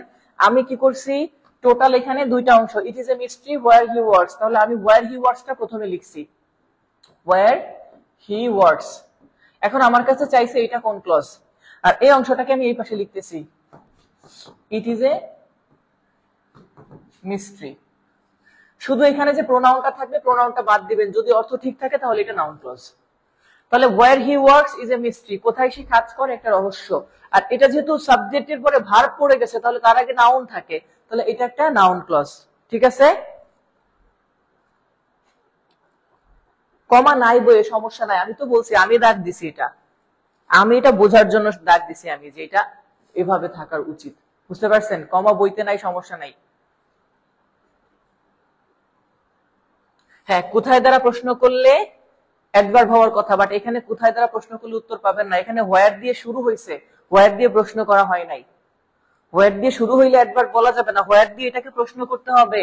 যদি উত্তর আসে তাহলে সেটাকে অ্যাডভার্ব বলবো, হোয়ার দিয়ে শুরু হইলে না। হোয়ার দিয়ে শুরু হইতে পারে, নাও পারে। ওকে, আমি জাস্ট সহজ হিসাব বলছি। যখন এরকম ঝামেলায় পড়বেন, এই শেষের অংশ শুরুতে লিখবেন আর শুরুর অংশ শেষে লিখবেন, মাঝখানের ভার্বটা যে প্রোনাউন থাকবে সেটা কেটে দিবেন। যদি উত্তর ঠিক থাকে তাহলে বুঝতে হবে এটা নাউন ক্লজ। ঠিক আছে,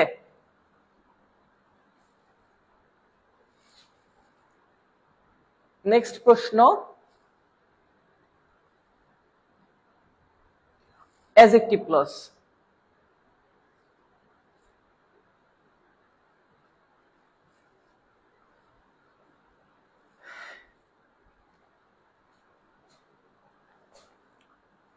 এখানে খুব সুন্দর একটা বিষয় আছে, তাহলে উপরের অংশগুলো দেখা লাগবে না। নাউন ক্লজ আর অ্যাডজেক্টিভ ক্লজ দুইটার পার্থক্যটা এখানে খুব ভালোভাবে বুঝতে পারবেন এই চার্টটা দেখলে।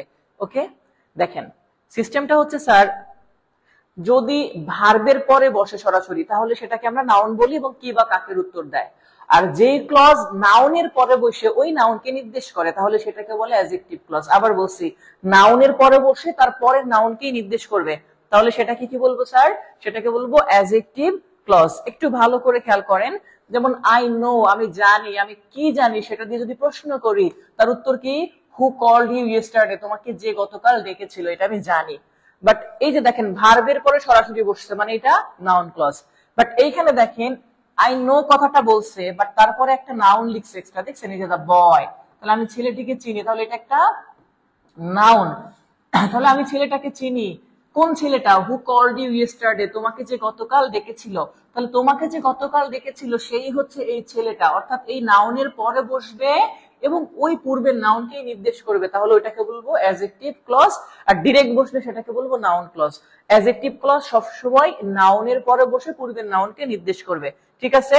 আচ্ছা দেখেন পরবর্তী প্রশ্ন, দেখেন এই যে নোজ এর পরে সরাসরি শুরু হয়েছে, আর এখানে নোজ এর পরে একটা কথা লেখা আছে, দ্য টাইম নাউন, এখানে দেখেন দ্য প্লেস নাউন, এখানে দ্য রিজন নাউন, এখানে দেওয়া আছে কি দ্য ওয়ে একটা নাউন, এখানে দেওয়া আছে দ্য নিউজ নাউন। অর্থাৎ অ্যাডজেক্টিভ ক্লজ নাউনের পরে বসে ওই নাউনকে নির্দেশ করবে, আর নাউন ক্লজ ডিরেক্টলি বসবে সাবজেক্ট বা অবজেক্ট হিসাবে, কোনো নাউনের পরে না। কি বলছি? নাউনের পরে না, তবে নাউনের পরে বসতেও পারে, সেক্ষেত্রে কিছুটা পার্থক্য আছে। আচ্ছা এই চারটা একটু বুঝছেন কিনা আমাকে একটু কমেন্টসে জানান যে স্যার এই চারটা বুঝতে পারছেন কিনা। ওকে,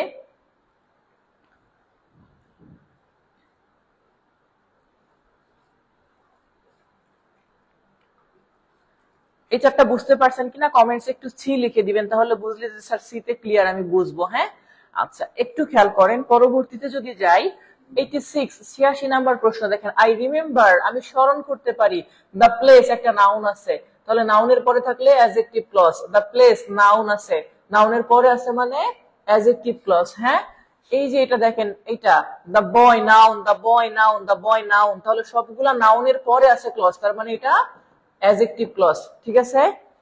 আচ্ছা আপনারা একটু অবশ্যই কমেন্ট করেন সাথে যে স্যার হ্যাঁ বুঝতেছি, চুপ থাকেন না, তাহলে আবার আমার মনে হয় যে ব্রেক মেরে দিচ্ছেন আপনারা, বা আমি মনে করি যে হ্যাং হয়ে গেছে অনেক সময় কিনা। আচ্ছা দেখেন I know the reason, the reason, তাহলে এই যে দ্য রিজন, দ্য রিজন, এই সবগুলাই নাউন এক একটা, দেখেন আর্টিকেল দিয়ে শুরু হইলে তো নাউন হয় জানেন, আবার এখানেও দ্য রিজন লিখছে, মানে নাউনের পরে আছে সবগুলা, তাহলে কি হবে এগুলা? Adjective clause. এই যে এখানেও দ্য রিজন লেখা আছে, তাহলে এগুলো সব অ্যাডজেক্টিভ ক্লজ। ওকে বুঝলাম না, শেষমেশ আমার হাইট নিয়ে পড়লেন কেন? আচ্ছা তাহলে স্যার এই অংশগুলো আমরা দেখলাম যে এইটা এইটা এইটা সবগুলা একটা নাউন আছে, আর নাউনের পরে থাকলে অ্যাডজেক্টিভ ক্লজ। তারপরেরটাও যে আন্ডারলাইন শুরু হয়েছে, প্রশ্নের অপশন দেখার দরকার নাই, পূর্বে আছে একটা দ্য পিপল মানে নাউন, আর নাউনের পরে থাকলে সেটা কি কি বলবো স্যার? অ্যাডজেক্টিভ ক্লজ, ঠিক আছে? যেখানে যে প্রশ্নগুলো আছে পরবর্তী সবগুলা সেম ক্যাটাগরির। হ্যাঁ দেখেন দ্য পেন, এই দ্য পিপল নাউন, তাহলে এটা adjective clause, the pen noun adjective clause, the house noun, তাহলে এটা অ্যাডজেক্টিভ ক্লজ, ঠিক আছে? অর্থাৎ নাউনের পরে বসবে এবং সেটা কি হবে? অ্যাডজেক্টিভ ক্লজ হবে। তবে একটা কথা আছে স্যার, সেটা কি জানেন? সেটা একটু পরে আসতেছি। নাউন যদি হয় এইখানে, তাহলে অন্য আরেক রকম হতে পারে, যেটা আমরা একটু পরে দেখব। এই পর্যন্ত তো ক্লিয়ার, নিশ্চয়ই বুঝতে পারছেন। সর্বশেষ উদাহরণটা স্যার, এই যে the house I live in, তাহলে বাড়িটা যেখানে আমি বাস করি, তাহলে আমি বাস করি যেখানে, এটার শুরুতে একটা হোয়ার থাকবে, ওইটা উজ্জ্ব আছে। হ্যাঁ তাহলে যে বাড়িতে আমি বসবাস করি এটা আমার বাবার, তাহলে আমি যে বাড়িতে বসবাস করি আর ওইটাই তো এই হাউস, একই জিনিস না? অর্থাৎ নাউনের পরে শুরু হবে, ঠিক আছে? তো কক্সবাজার গিয়ে জুতা হারাইছি, সেটা কি পাইছি? আপনাদের কি ধারণা কক্সবাজারের মতো একটা জায়গায় যে সমুদ্র, সেইখানে জুতা খুঁজে পাওয়া সম্ভব? হারাই গেল ওই বিশাল সমুদ্রে, আর যেই বড় বড় ঢেউ। আচ্ছা 89 নাম্বারে রিলেটিভ হলো না কেন? একজন একটা প্রশ্ন করছে স্যার রিলেটিভ ক্লজ কেন হলো না।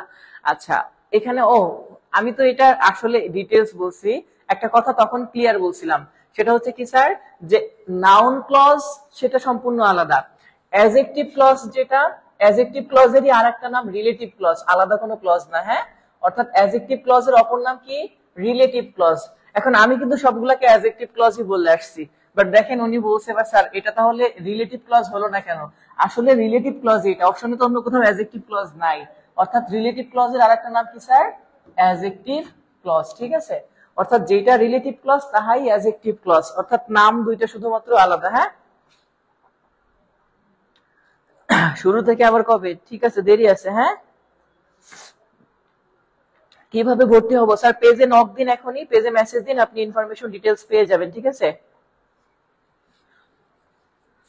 91 নাম্বার দেখেন, 91-এ কি বলছে? দ্য হাউস, বাড়িটি, আই লিভ ইন, এখানে একটা বিষয় উজ্জ আছে, সেটা হচ্ছে স্যার এখানে একটা হোয়ার কথা আসবে, এগুলাকে উজ্জ থাকা বলে। তাহলে এখানে বলছে দ্য হাউস, বাড়িটি, আই লিভ ইন, আমি বসবাস করি। তাহলে আমি বসবাস করি কোথায়? বাড়িতে। তাহলে এই নাউনের পরে শুরু হয়েছে, তাহলে এটা অ্যাডজেক্টিভ ক্লজ। ওকে, 91 নম্বর প্রশ্ন, সাথী, বুঝতে পারছেন স্যার?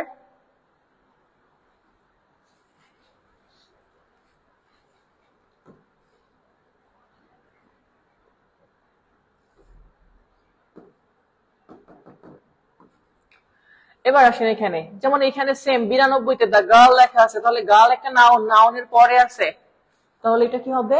Adjective clause. সমস্যাটা এইখানে, এইখানে, এইখানে এই প্রশ্নগুলা দেখবেন যে নাউনের পরে আছে, নাউনের পরে থেকেও মাঝে মাঝে কি হয় জানেন? নাউন ক্লজ হয়। নাউনের পরে থেকেও কি হয়? নাউন ক্লজ হয়।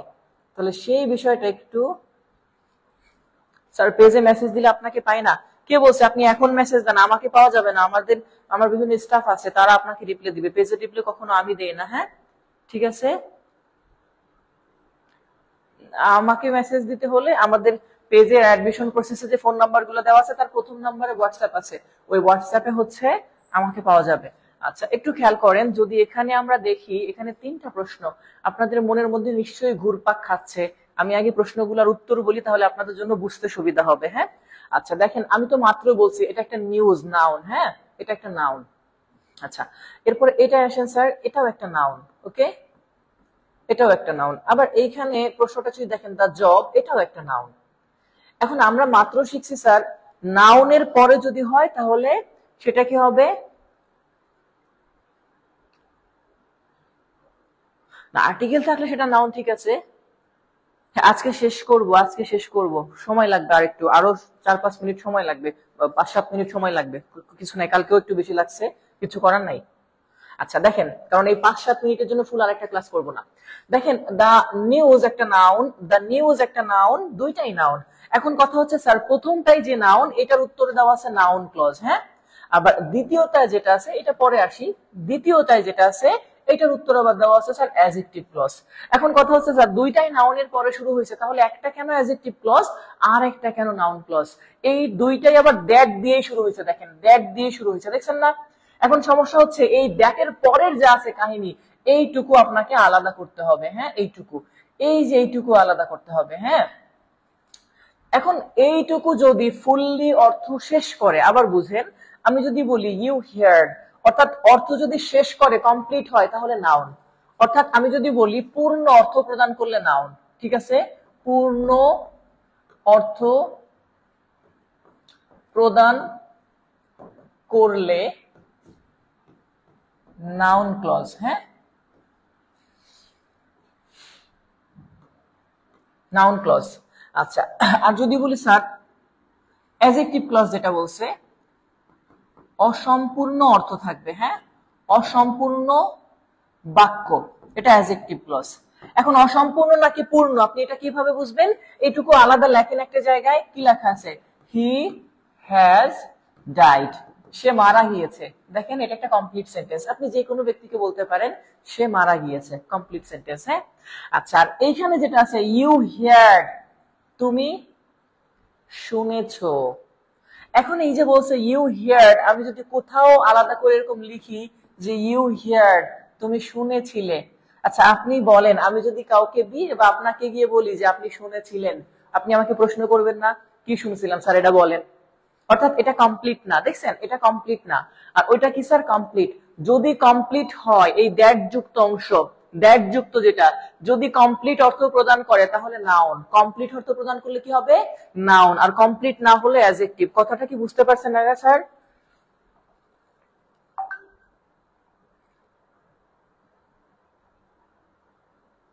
আর্টিকেল থাকলে কি নাউন হবে? আর্টিকেলের পরে নাউন হতে পারে, এটা হিসাব আছে। আর্টিকেলের পরে যদি সরাসরি ডিরেক্ট ওয়ার্ড থাকে তাহলে নাউন, আবার যদি মাঝখানে অ্যাডজেক্টিভ থাকে তাহলে সেটাকে তো অ্যাডজেক্টিভ বলতে হবে। হ্যাঁ, এটা আছে। তাহলে একটু খেয়াল করেন, আমি কি বলছি স্যার? যদি দ্যাট এর পরে অসম্পূর্ণ বাক্য থাকে তাহলে ওইটাকে বলবো অ্যাডজেক্টিভ ক্লজ। যদি দ্যাট এর পরে সম্পূর্ণ অর্থ প্রদান করে তাহলে সেটাকে বলবো নাউন ক্লজ। আমি এখানে বিস্তারিত এভাবে ভেঙে বলছি, আশা করি বোঝার কথা। আপনারা একটু ক্লিয়ার বুঝছেন কিনা আমাকে একটু জানান, হ্যাঁ, যেটা বুঝছেন কিনা একটু ক্লিয়ার আমাকে জানান যে স্যার এটা ক্লিয়ার বুঝছেন কিনা। দ্যাট এর পরে সম্পূর্ণ অর্থ প্রদান করলে নাউন, আর অসম্পূর্ণ অর্থ প্রদান করলে সেটা কি হবে স্যার? অ্যাডজেক্টিভ। হ্যাঁ,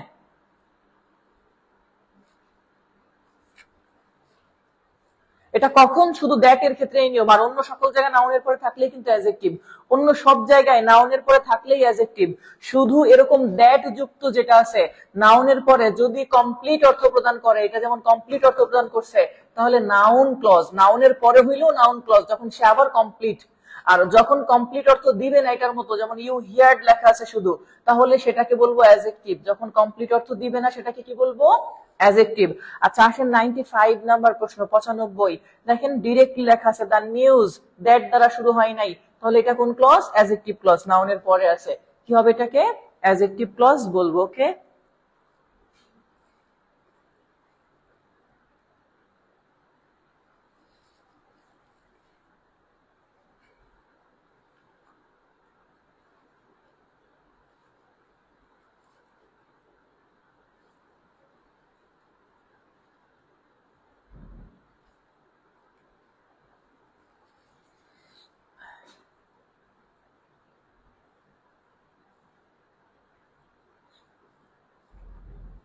আসেন 96 নাম্বার প্রশ্নটি দেখেন।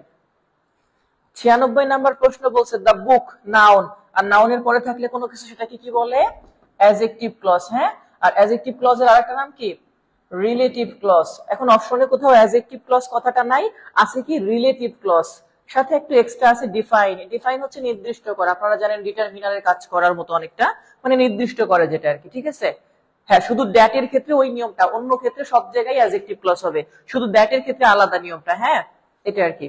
তাহলে এক্ষেত্রে রিলেটিভ ক্লজই আসছে, অ্যাডজেক্টিভ ক্লজ অপশনে থাকলে অ্যাডজেক্টিভ ক্লজ আমরা নিতে পারতাম, অর্থাৎ যে কোনো একটা থাকবে সবসময় অপশনে। আচ্ছা, ওই কি হলো?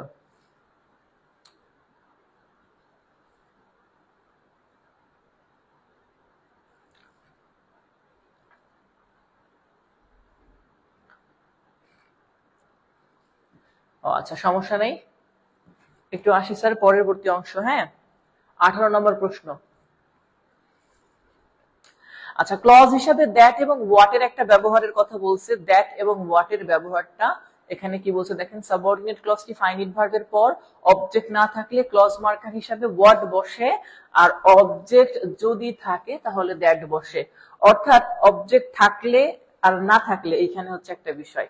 আচ্ছা, এইখানে জিনিসটা আপনি বুঝবেন কিভাবে? হ্যাঁ, সেটা হচ্ছে একটু অন্যরকম। যদি আমি বলি, দেখেন প্রত্যেকটা প্রশ্ন একটা একটা অংশ দেখলে ভালো হয় বা বুঝতে সুবিধা হয়। একটা প্রশ্ন দেখেন, এই যে 97 দেখতে পাচ্ছেন হয়তো মেবি, হ্যাঁ এটা 97 এবং 98। আচ্ছা, 97 নাম্বার যে প্রশ্নটা দেখেন, 97 নাম্বার প্রশ্নের মধ্যে নিয়েছে কি? হোয়াট। এবার what children need most is affection. হ্যাঁ, আচ্ছা, এই যে চিলড্রেন নিড মোস্ট এটা একটা অংশ, হ্যাঁ, আর ইজ অ্যাফেকশন এটা আরেকটা অংশ। আচ্ছা, আর নিচে বলছে কি man is mortal is a universal truth, অথবা Nannu is a good cricketer is known to world. এখন ধরেন এই নিচেরটাই নিয়েছে দ্যাট। এখন দুইটার মধ্যে পার্থক্যটা কোন জায়গায়? এইখানে সেই কথাটা লেখা দেখেন, সাবঅর্ডিনেট ক্লজটির ফাইনিট ভার্বের পরে অবজেক্ট না থাকলে, এখন ফাইনিট ভার্বের পরে অবজেক্ট না থাকলে সেক্ষেত্রে আমরা কি করতে পারবো, আর ফাইনিট ভার্বের পরে অবজেক্ট থাকলে কি করতে পারবো? তাহলে এখানে বলছে ফাইনিট ভার্বের পরে অবজেক্ট না থাকলে ওয়ার্ড বসবে। এবার আসেন স্যার ফাইনিট ভার্ব কোনটা, আরেকটা হচ্ছে স্যার ফাইনিট ভার্ব নয় কোনটা। এখন সাবঅর্ডিনেট ক্লজ কাকে বলে? এইটাকে বলে সাবঅর্ডিনেট ক্লজ। হ্যাঁ, এই সাবঅর্ডিনেট ক্লজ। ওকে, আচ্ছা, আবার এইখানে যেটা আছে স্যার এটার এই অংশটা সাবঅর্ডিনেট ক্লজ। ওকে, এই যে ইজ এর পরে বাকি অংশ এটা মেইন ক্লজের। এখন বুঝেন এই অংশটার মধ্যে ইজ আছে, এটা আমাদের একটা বি ভার্ব, আর বি ভার্বের পরে এটা অবজেক্ট। হ্যাঁ, ম্যান ইজ মর্টাল, আমি বলছিলাম না বি ভার্বের আগে পরে অবজেক্ট থাকে, যেটা আমরা নাউন ক্লজে করছিলাম। তাহলে এখানে বি ভার্ব আছে, মানে এটা অবজেক্ট, গুড ক্রিকেটার, এই যে হ্যাঁ এটা অবজেক্ট। তো যখন অবজেক্ট থাকে এরকম ভার্বের পরে যখন এরকম অবজেক্ট থাকবে, হ্যাঁ, যখন অবজেক্ট থাকবে তখন এই যে যে জায়গাটা এখানে দ্যাট বসবে, কি বলছি, অবজেক্ট থাকলে তাহলে বসবে দ্যাট। আর যদি অবজেক্ট না থাকে, যেমন ধরেন এখানে লেখা আছে নিড, নিডের পরে লেখা আছে মোস্ট, মোস্ট মানে তো বেশি, চিলড্রেন নিড, চিলড্রেনদের প্রয়োজন, কি প্রয়োজন, বেশি প্রয়োজন। আমি যদি বলি কত প্রয়োজন সেটার উত্তর হতে পারে বেশি, বাট কি প্রয়োজন তার উত্তর কখনো বেশি না। আমি যদি আপনাকে গিয়ে বলি যে ভাই আমার টাকা দরকার, কি টাকা দরকার, আপনি কি বলবেন, বেশি। আমি যদি বলি কত টাকা দরকার, আপনি বলবেন বেশি টাকা দরকার। তাহলে এইখানে যেটা আছে স্যার এটা হচ্ছে অবজেক্ট নয়, তাহলে এটাকে যদি বলি এটাকে বলা হয় ইনট্রানজিটিভ ভার্ব, হ্যাঁ, যার অবজেক্ট থাকে না, তার মানে এটা অবজেক্ট না, হ্যাঁ, এটা অবজেক্ট নয়। তো যখন অবজেক্ট থাকবে না তখন বসবে হোয়াট, কি বলছি, এই ভার্বের অবজেক্ট না থাকলে বসবে হোয়াট, আর অবজেক্ট থাকলে বসবে দ্যাট। কথাটা কি ক্লিয়ার, বুঝতে পারছেন? অবজেক্ট হোয়াই তো হবেই না, এখানে হোয়াই এর সাথে আসে না, হ্যাঁ, হোয়াট বা দ্যাট সবসময় আসে সাবজেক্ট আকারে, হোয়াই এর পর আসে না, হোয়াই আসে না, হোয়েন আসে না, এগুলা। আচ্ছা, তাহলে হিসাব হচ্ছে কি স্যার, অবজেক্ট থাকলে কি বলছি, অবজেক্ট যদি থাকে তাহলে বসবে দ্যাট, অবজেক্ট না থাকলে হোয়াট। এবার আসেন তাহলে স্যার নিচে যে প্রশ্নটা আমাদের, এই প্রশ্নটা দেখেন কি বলছে, হি এনজয়স। তাহলে হি এনজয়স, এই এনজয়স যে দেখতেছেন এরপরে তো কিছুই নাই, আছে অবজেক্ট তো নাই, যেহেতু অবজেক্ট নাই, অবজেক্ট না থাকলে কোনটা বসে, হোয়াট, আর অবজেক্ট থাকলে বসাতাম দ্যাট। ঠিক আছে, অবজেক্ট থাকলে বসাতাম দ্যাট, যেহেতু অবজেক্ট নাই তাই বলতেছি কি হোয়াট। আমার কথাটা কি ক্লিয়ার, বুঝতে পারছেন?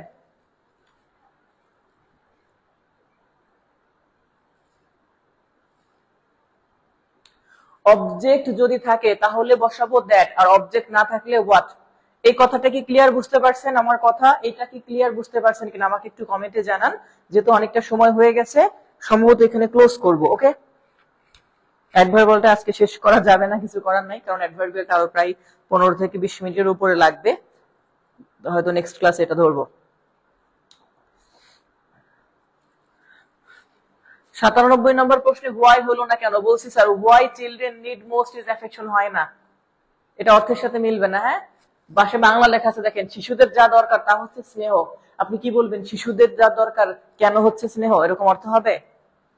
আচ্ছা, এই পর্যন্ত ক্লিয়ার বুঝছেন কিনা আমাকে একটু কমেন্টে জানান যে স্যার এখন পর্যন্ত ক্লিয়ার কিনা, যা পড়াইছি এতটুকু পর্যন্ত ক্লিয়ার কিনা।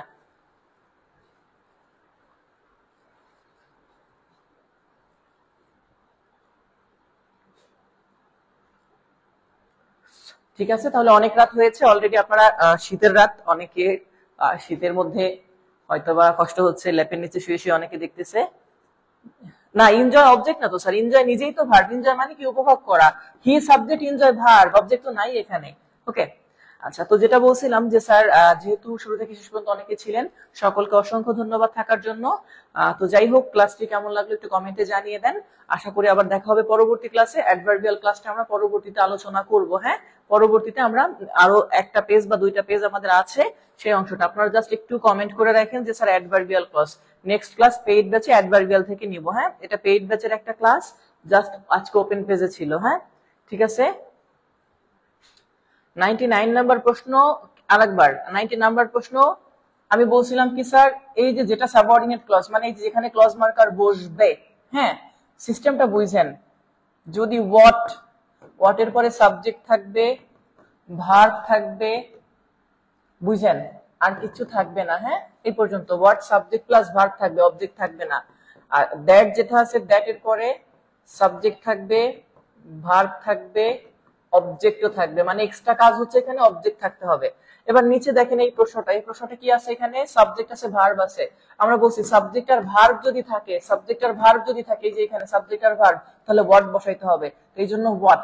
হ্যাঁ, দ্যাট বসাতাম, যদি এই ভার্বের পর এখানে কোনো অবজেক্ট থাকতো তাহলে দ্যাট বসাতাম। ঠিক আছে, বুঝছেন আমার কথাটা?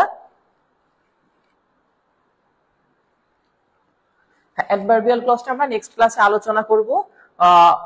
ফাতেমা তাসনিম, বুঝতে পারছেন ভাইয়া 99 নাম্বার প্রশ্ন। তো আশা করি সবাই ভালো থাকবেন, সুস্থ থাকবেন। আজকের মতো এখানেই শেষ করছি, আবার দেখা হবে নেক্সট ক্লাসে। আল্লাহ হাফেজ।